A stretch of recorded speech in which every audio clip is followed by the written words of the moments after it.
رسول اللہ صلی اللہ علیہ وآلہ وسلم نے فرمایا، شہید 5 قسم کے ہوتے ہیں: طاعون میں ہلاک ہونے والا، پیٹ کی بیماری میں ہلاک ہونے والا، ڈوب کر مرنے والا، دب کر مرنے والا، اور اللہ کے راستے میں شہادت پانے والا۔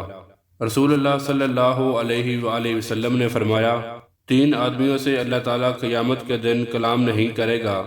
نمبر 1، کوئی چیز دے کر احسان جتلانے والا۔ نمبر 2، جھوٹی قسم کھا کر مال بیچنے والا۔ نمبر 3، ٹخنوں سے نیچے کپڑا لٹکانے والا۔ رسول اللہ صلی اللہ علیہ وآلہ وسلم نے فرمایا، اگر انسان کے پاس سونے کی ایک وادی ہو تو وہ چاہے گا کہ 2 ہو جائے، اور اس کا منہ قبر کی مٹی کے سوا کوئی چیز نہیں بھر سکتی، اور اللہ اس کی توبہ قبول کرتا ہے جو توبہ کرے۔ رسول اللہ صلی اللہ علیہ وآلہ وسلم نے فرمایا، جب تم میں سے کوئی شخص دعا کرے تو یہ نہ کہے، اے اللہ اگر تو چاہے تو مجھے بخش دے، بلکہ وہ پختگی اور اصرار سے سوال کرے اور بڑی رغبت کا اظہار کرے، کیونکہ دینے کے لیے اللہ تعالیٰ کے لیے کوئی چیز بڑی نہیں ہے۔